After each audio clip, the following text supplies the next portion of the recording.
Boker Tov à tous, on continue avec Ve'achazirenu beteshuva shelema lefanecha. Ramène-nous avec une teshuva, une repentance parfaite vers toi. Et là, on comprend que le processus de teshuva, il doit venir de nous.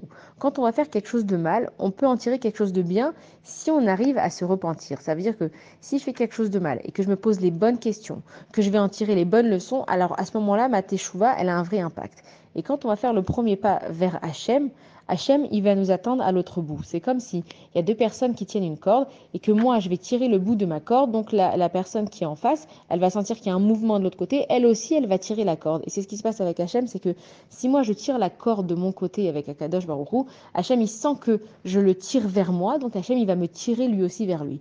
Et maintenant, on nous dit qu'il y a deux sortes de repentir de Teshuvah.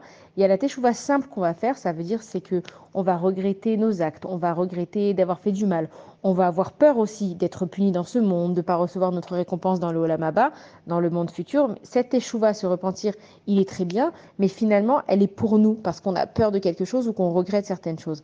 Alors que la Teshuvah Shelema, le repentir complet, c'est de faire Teshuvah sans penser à moi. C'est que Hachem, il me demande de revenir vers lui, de vérifier ce que j'ai fait, de me repentir vraiment. Cette Teshuvah-là, elle est complète et ça s'appelle une vraie Teshuvah.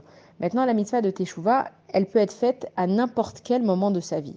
Et on nous dit que une personne qui va faire Teshuvah en étant en pleine conscience de ses forces, plutôt qu'une personne qui fait Teshuvah alors qu'il est à la fin de sa vie, elle est plus grande. Ça veut dire que si une personne dans son âge avancé, elle voit qu'elle approche de la mort, elle est malade ou peu importe, et qu'elle fait Teshuvah, elle est en train de dire bon bah moi j'ai fait toute ma vie, j'ai fait le bien, j'ai fait le mal. Finalement, je me rends compte qu'il n'y a que Dieu qui est vrai, il n'y a que le bien qui est vrai. Alors je vais faire Teshuvah. Alors c'est bien de faire cette Teshuvah, mais c'est plus grand de faire Teshuvah en ayant encore le choix de faire le bien ou de faire le mal, et de dire à Kadesh Baruch Hu, je choisis le chemin du bien et je fais Teshuvah à ce moment-là.